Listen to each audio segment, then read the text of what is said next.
Hi, Noire family. Welcome to another exciting episode of In Depth with Noire, where we sit down with Black creatives who are shaping culture through their art and storytelling. Today, we have the honor of sitting down with Daphne Di Cinto, who you may have seen in the Netflix hit series Bridgerton, and she recently made waves with her award-winning short film, Il Moro, which highlights the life of the first Black Duke of Florence, Alessandro de Medici. We're so excited to have Daphne here with us today. Hi, Daphne. Hi. Thank you so much for making the time to be here with us. It's been almost a year since we've been trying to make this happen. So I'm so glad. Thank you. That we've been able to make it happen.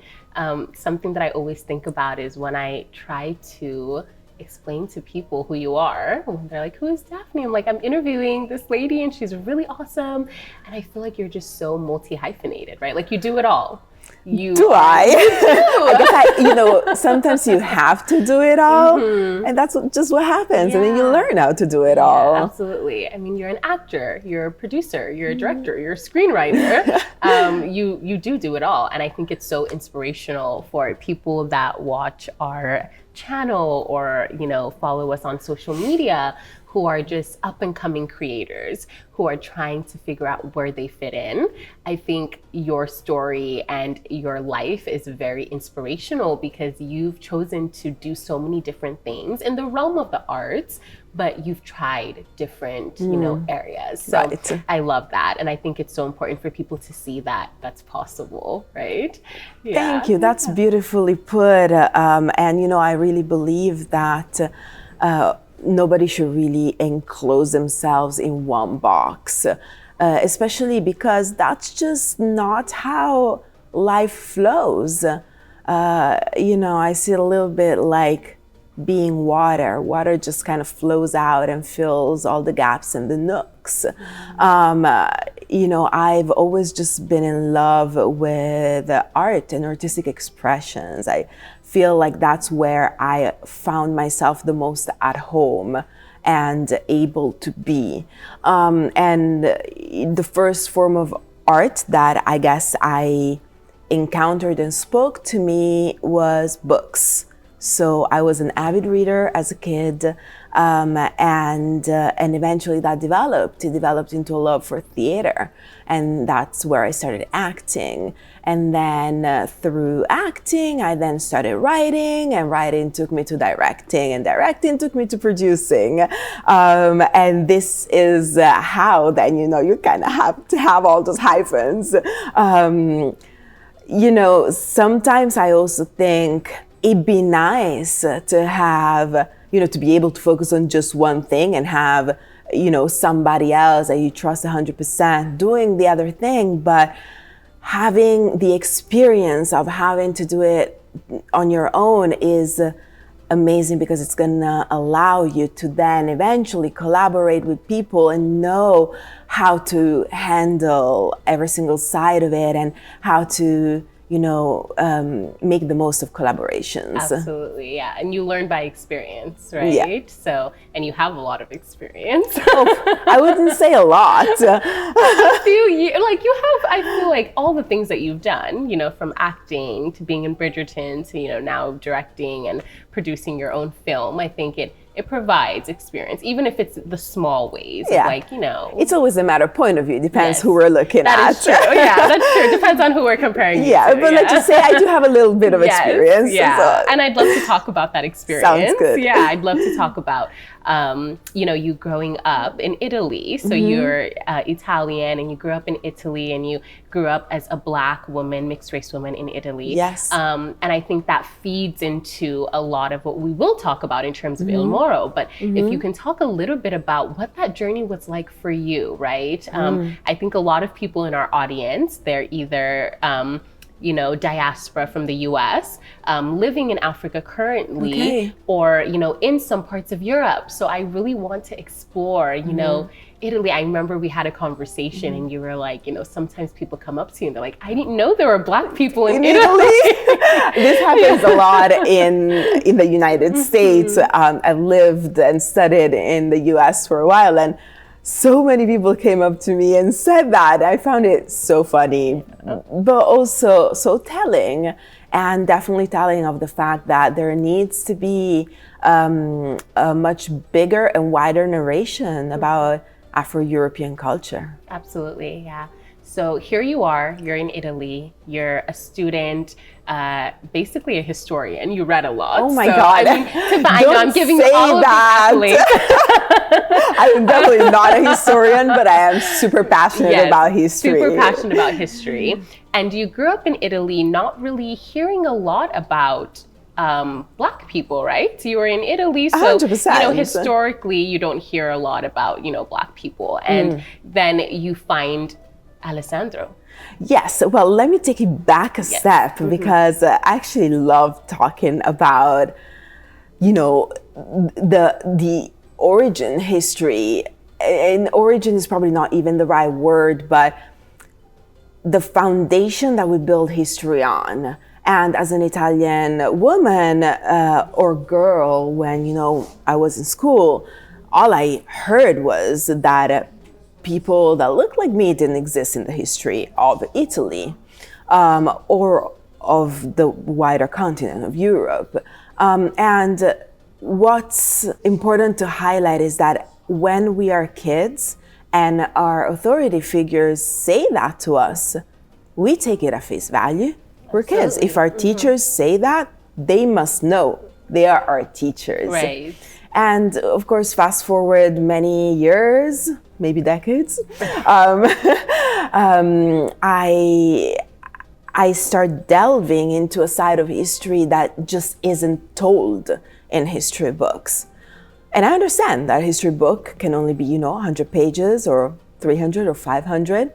And some people argue you can't put everything in there. You can't put everything in there, but you can put references to the various points of views that compose history.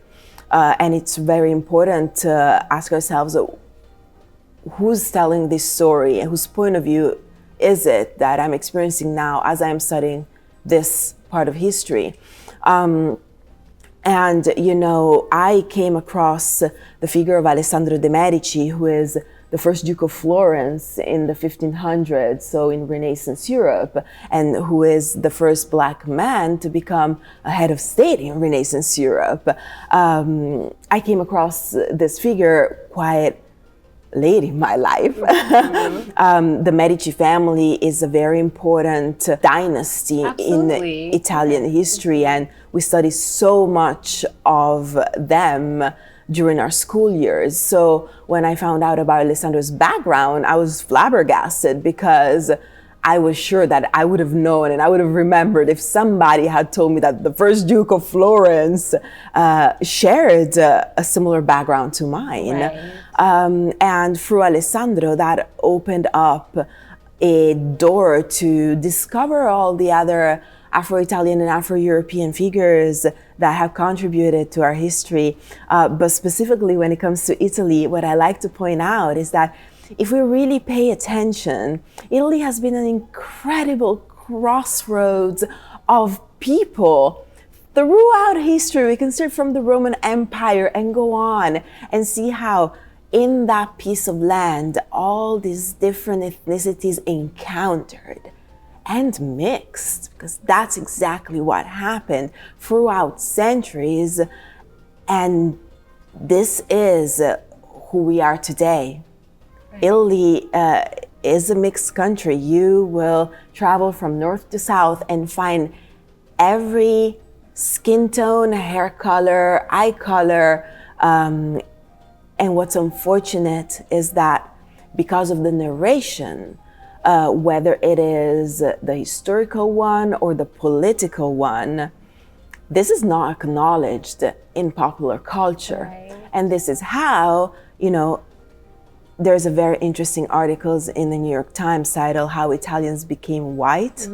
And it talks about Italian immigration to the United States at the beginning of the 1900s and how Italians weren't considered white then, and how then, they socially, the narration of who they were, then eventually moved Italians to being considered white.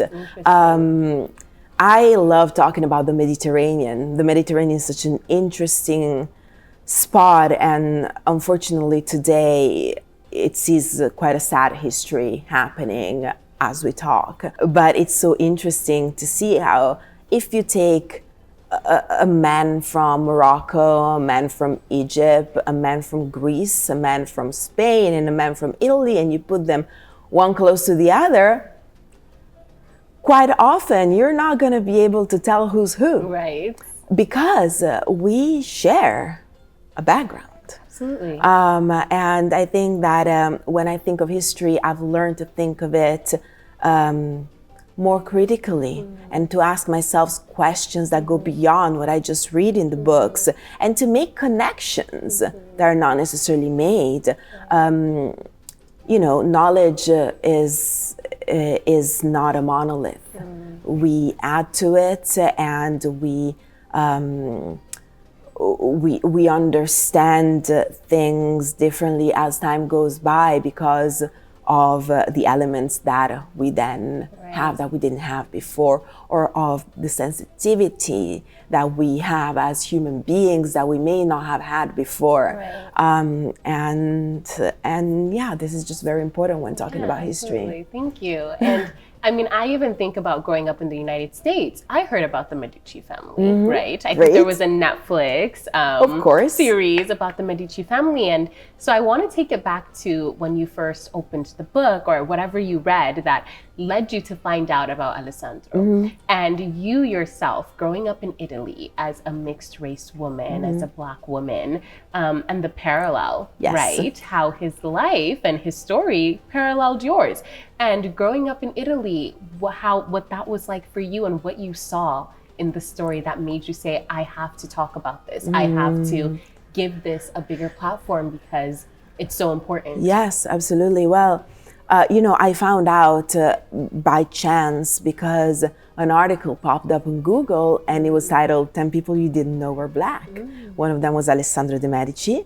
And so then I started my research, found an incredibly interesting character with a background that particularly interested me because I had grown up being told that that didn't exist in my own country. And then I found a very interesting story of his life that goes way beyond his background or his ethnicity. And all the elements that compose it are so interesting. And,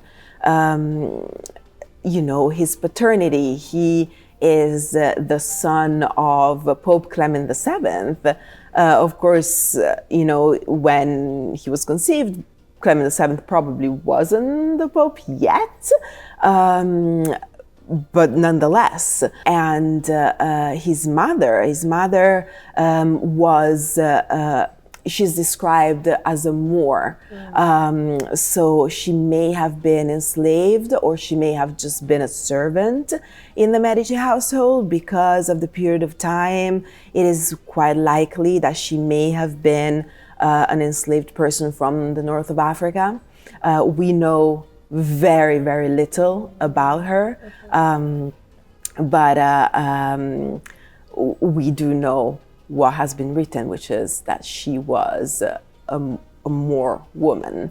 And taking all of these elements, and how when Alessandro de Medici was legitimized into the Medici family because they were out of legitimate heirs, the mother was forced to marry another Medici servant and sent away with him. Wow. And from this marriage, she had 2 children.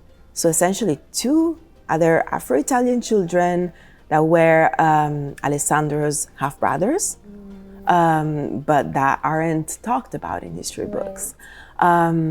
Taking all of these elements, how can I not write a story about all of them and their journeys? And, you know, kind of to reconnect it to my own experience as a mixed race woman in Italy. You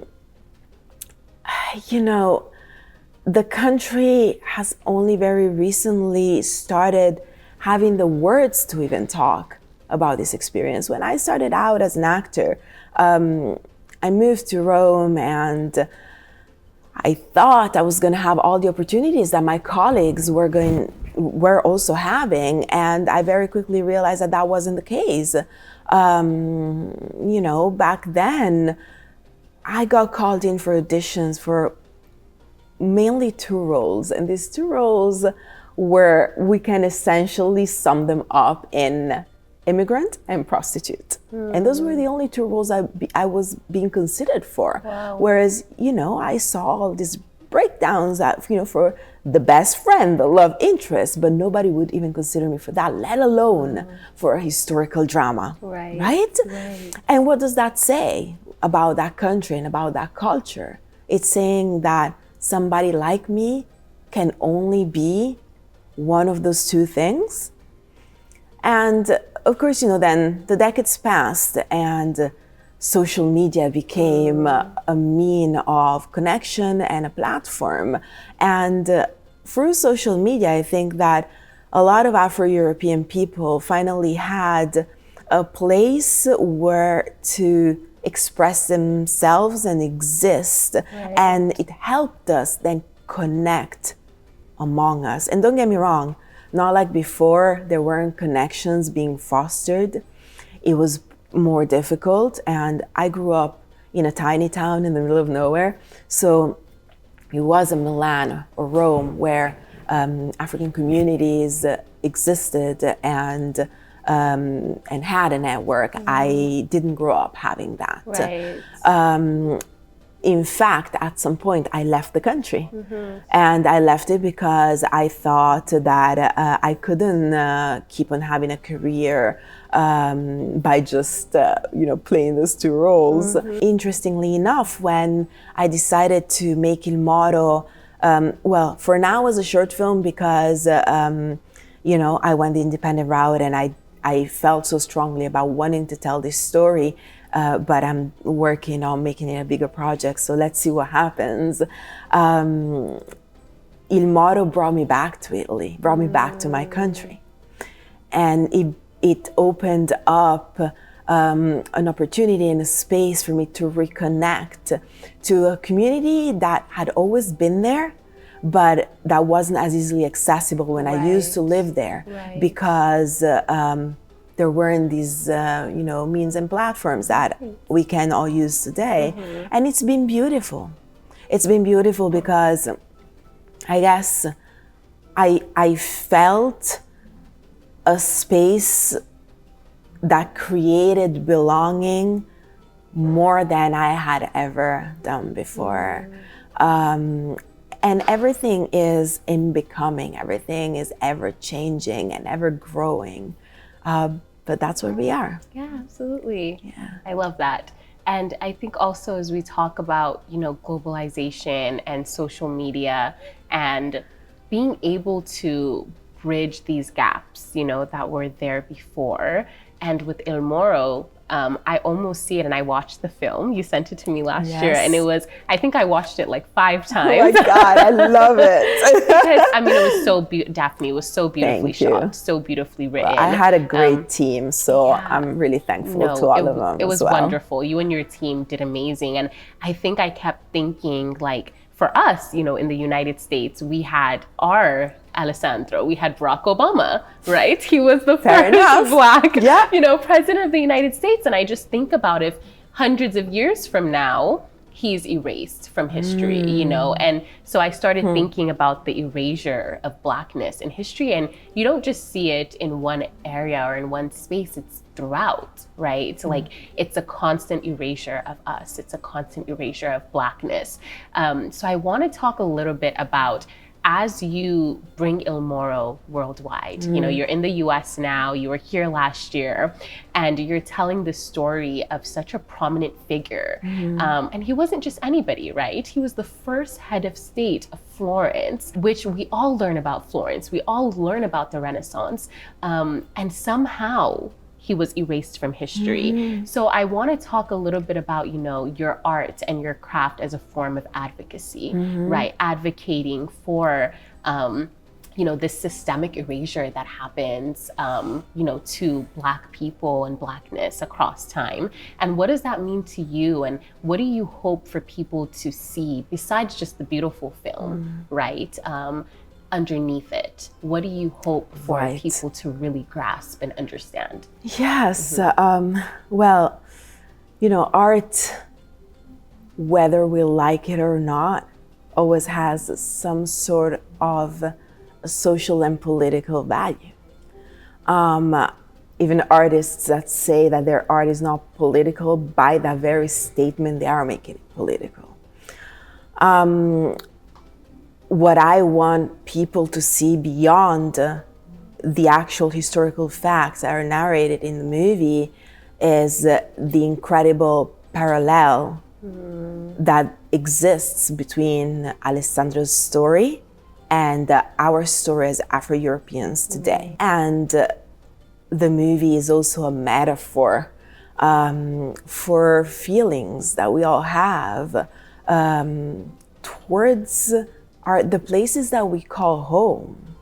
In Italy, unfortunately, till this day, if you are a son or daughter of immigrant parents, so both your parents are immigrant and don't hold Italian citizenship, but you, as their child, are born and raised in the country, you still don't get citizenship. Wow. You are not considered a citizenship of the place where you came on earth. Of the place that you've always called home, the language that you call your language, the culture that has, not that has become, the culture that simply is your culture, because this is where you were formed, this is where you're growing up, this is where you are getting your education. And this is an incredible oversight in the laws of many places in Europe where this happens, because it doesn't allow, it essentially creates a tier B citizen, because you don't have the same opportunities of growth and development that your fellow citizens have. Right. Because first of all, you don't have a passport. You don't have an Italian passport. So you can't travel as freely, because the only passport you can get is probably, your parents' passport, who in the first place came to Italy to get a better life and to give you more opportunities, but this is hindering it. Wow. But travel isn't enough, because you're not going to be able to access certain careers that require you to be a citizen. So say that you're a young student and you have a dream of becoming, say, a lawyer. You can't, because you have to pass the bar exam and you have to be a citizen to pass the bar exam. So you have, teenagers that can't have the same array of opportunities as we all have. I feel like in 2024, sitting here and having this conversation is mind-blowing, because how do we not understand that this is very simply a right? A right to be the person that you've grown up to be because of the country that has shaped you. But even beyond that, in taking it back to the historical and the movie I made and why I made it, here's this man that has our same background. He's Afro-Italian, and he became the first Duke of Florence in Renaissance Europe. Florence, the place that defines Italianness, the place that has given us, and he comes from the family that has given us all the art that we as Italians are so proud of everywhere in the world. This man who was Afro-Italian became the head of Florence, and today we are still debating whether an Italian person can be Italian because of their skin color. And don't get me wrong, going back in history and in the 1500s, Alessandro didn't face backlash because of his skin color, because race at the time wasn't, the same concept that or didn't have the same connotation that it has today. But going back to that parallel, the parallel is so strong. Alessandro was pointed out for his low birth because of his mother. As an Afro-Italian person, you're pointed out because you don't look Italian. What does an Italian really look like? Yeah. Have we not all seen the Olympics and how all these medals that Italy brought home, the majority of them were brought home by Italians of African descent or second generation Italians. So I'm really hoping we can get to a point where we just don't need to have this conversation anymore. Right. I think as human beings, we can just sit down and understand why it's absurd that this law is still fostered and perpetrated. Right. By people whom it doesn't touch. So they don't see it as problematic. Yeah. But and it's the norm. Like, it's normal, right? Well, for them it is. Yes, it's normal. But it's also a matter of fear. Because, this fear of, there's this horrible expression that has been used and, in my opinion, misused, that is, they call it ethnic substitution. So they're saying that we are going to be the cause of ethnic substitution in a country that historically has been a melting pot. Yeah. And I just wish that we could all remember this. We've always been a melting pot. Who we are today is a result of that.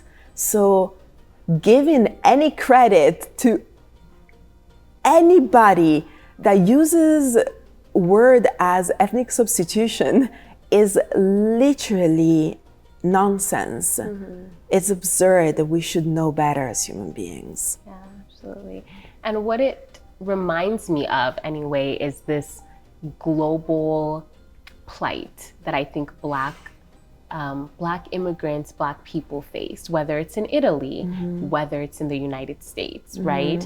There's this constant fight to be seen, to be acknowledged. And you see that here in the United States in many ways, especially recently with our presidential election. And, we recognize that across the world, Black people are facing that same fight. And I think that is what Afrique Noire also is about understanding that regardless of where you are, whether you speak Italian, whether you speak English, whether you speak French, as a Black person, as an immigrant, whether it's second generation or so forth, we all have this same fight that we are fighting, whether it's internally or externally, of being seen. And I think even, in the film, in Il Moro, that is what really resonated with me, was that there is this figure and he's so strong and he's so powerful, yet he's also weakened by, this experience that he has of being mixed race, externally, people see him as weaker. So I want to talk a little bit about, and you and I had talked about this briefly, but I want to talk a little bit about, this conversation around the global Black identity, right? What that looks like, being an Afro-European, and I am an African American who, immigrated to this country at a young age, and the differences, but also the similarities. And I want to hear your perspective. And now that, you're here, you've traveled here, you've met people here, and you kind of understand, what it's like here as well. What is your understanding of the global Black identity, and how do you hope in your art and in your craft to kind of speak to that a little bit more?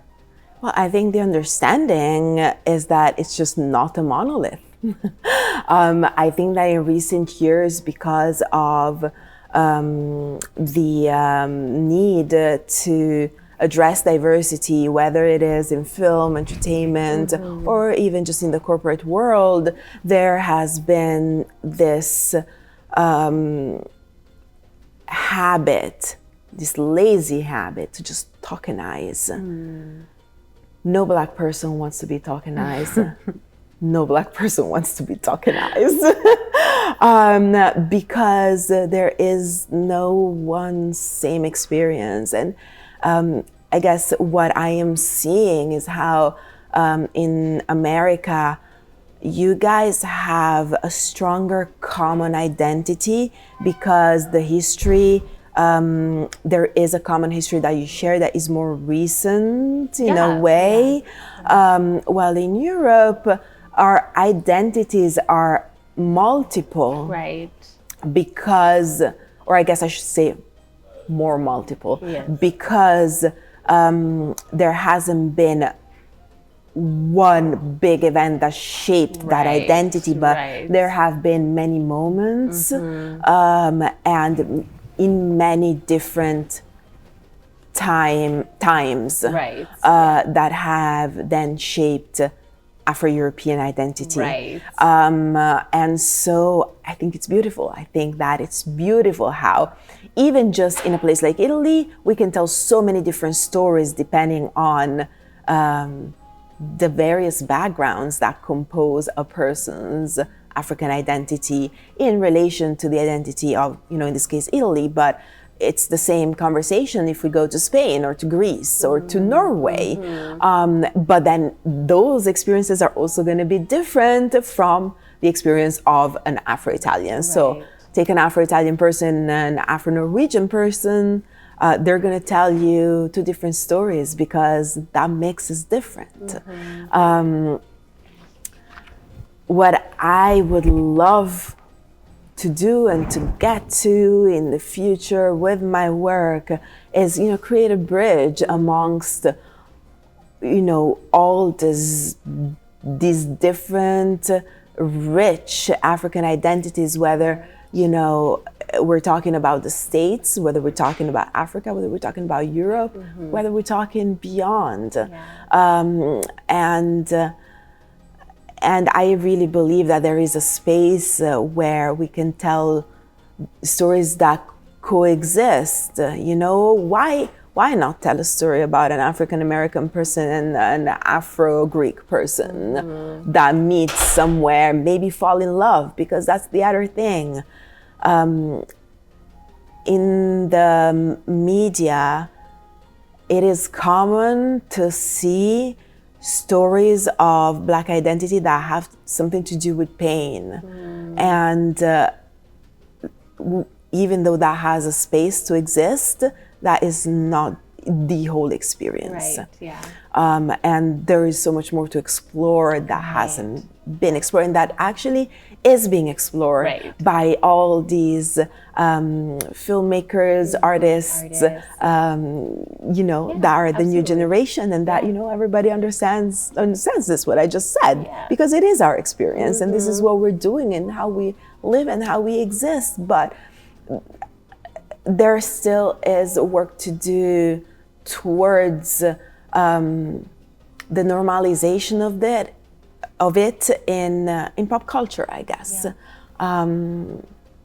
So I guess that that's a route that I'd like to tread and to go towards. Absolutely. And I think that's where we connected so well, because I feel like, with Afrique Noire and the creatives that we feature and the artists and, all of these talented people that we feature on our magazine and on our social media are redefining the narrative of what it means to be African, of what it means to be Black as it's seen by the Western world. That's it. And I agree with this understanding of a lot of times when Blackness is depicted or when Africans are depicted, it's through the lens of pain. It's through the lens of suffering. It's through the lens of plight. And one of the things that I really wanted to do with this magazine was also show joy. Absolutely. Show creativity, show artistry, because that exists. And I love everything that you embody is that. And that is why I wanted to interview you so badly, because you embody exactly what this magazine aims to promote.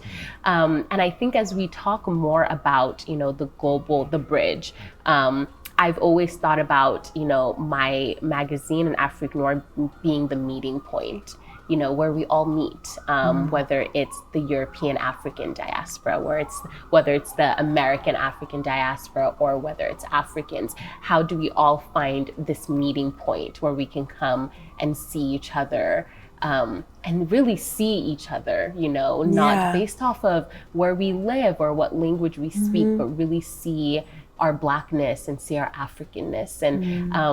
And I think that's why I loved watching Il Moro so much. And that's why I love everything that you endeavor to do, is because it really speaks to that collectiveness that we aim to touch on a lot in Afrique Noire as well.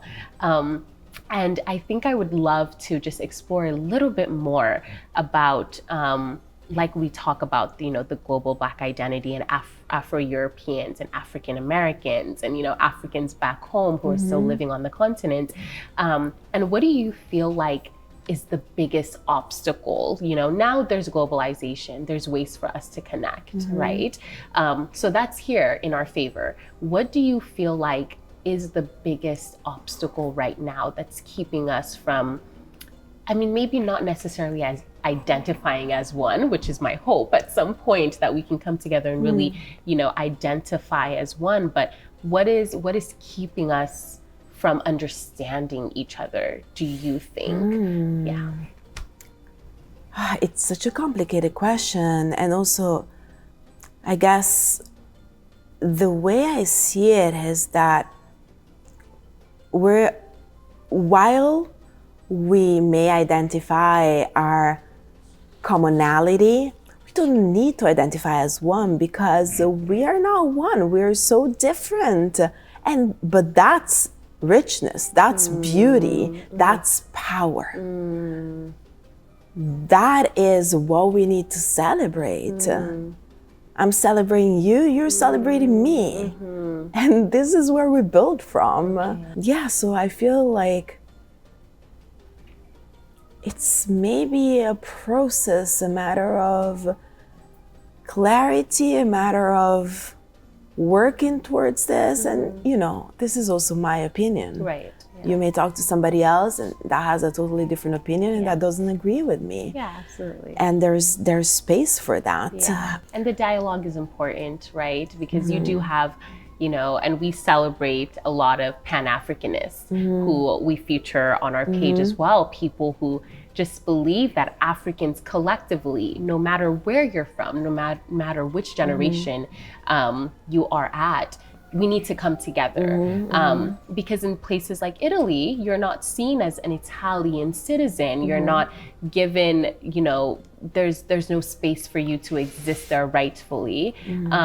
So to people who do say that in the sense of, let's all come together and be Africans, regardless of where you're at, because then that gives you the identity, and you don't need to look for an identity in another country that doesn't want to acknowledge you. What do you say to that, and how do you see that manifesting in the future, especially being Italian and having this lived experience? I am talking as somebody who has grown up in Western culture, and as somebody who, despite being aware of so much, still has a lot of work to do. I acknowledge that I have to decolonize my mind even more than I've already had. And when you're talking about obstacles, maybe that is one obstacle that we may have to address, how to, decolonize the way we think and act and expect. I think it's part of, the expectation when you're saying this country doesn't recognize you, so go and find your identity in this other group. It's a difficult question, because personally, I feel like I am both. Right. I don't feel like just one or just the other. I feel like I am both, and I want both. Right. I claim both. But I definitely acknowledge the need to create that commonality among the diaspora, a stronger commonality around the diaspora that can help us thrive and create more and achieve more. Yeah, absolutely. And I agree with you. I think it's such a nuanced conversation, right? Because you do have people that say, well, you're from Africa, you're African, you know, come home, you know, and there's a mass migration of people who are actually moving back to Africa, which is beautiful and, you know, we love it. But then it also begs the question of people like you or even myself, who I grew up in the United States for most of my life. And although I do feel a huge connection to my culture and to my country, I cannot move back there tomorrow and feel 100% comfortable, right? I feel American. I identify with both. So it begs the question of where do we fit in and where is our space, you know, as the diaspora, and do we have community, and what does that look like if we don't necessarily feel 100% moving back to Africa, right? Which I don't think is the answer to a lot of these conversations. But then in some of our countries, we're facing racism, blatant racism, we're facing discrimination, we're facing, you know, so many obstacles. And some people are like, what's the point in continuing to try to be accepted by people who don't want to accept us? Let's just go back to where we're from. And then there's this other side where it's like, well, we deserve to be here. This is our country. This is our home. This is where, you know, many of us were born. This is our culture. So, you know, looking at those two, you know, opposing kind of views, like, what do you say to that of, you know, the separation of people saying, well, let's just go back home, or people saying, no, let's stay, let's fight. You know, maybe in some years, Italy will grant citizenship to Italian-born Blacks, you know, or people who were not, whose parents were not, you know, born and raised in Italy. And that fight is important too, I believe. So what do you say to that? I just think that, you know, if we are where we are today, we're here because somebody before us fought to get us here. Because even just 50 to 70 years ago, things weren't the same. Yeah. So I just believe in the flow of it. We are here today, even just doing this, creating hopefully a platform and a stepping stone where people after us can keep on building. We're all building this massive castle, and everybody is, you know, putting the bricks up. And we would all love to, you know, see the castle completed in our lifetime, but that may not be possible. Yeah. So, but it's worth it to keep on building the castle, is what you're saying. I'm a believer that we have to keep on building, because otherwise we'll just have something half completed. Yeah, I agree. Yeah. And with that, I want to ask you some final closing questions just for our audience and people who, you know, look to you and say, wow, because I look to you and I say, wow. I mean, I do. So I'm sure our audience will as well. Because, you know, like I said, you're so inspirational. And a lot of people who view us and who follow us, you know, are up and coming creatives all across the world, you know, in Africa, in Europe, in the United States.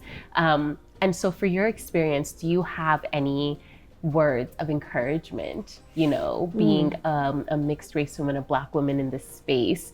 Do you have any words of encouragement for our audience? Well, I am learning constantly, every single day.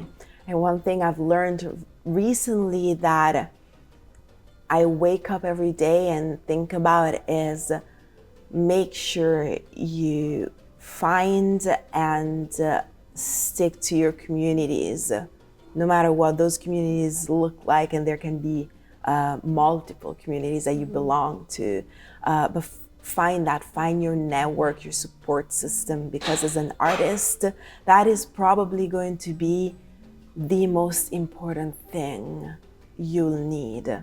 It's going to be what keeps you pretending when you don't have any more energy. But also be brave and take risks, and remember that your expression is yours and nobody else can tell you what it should look like.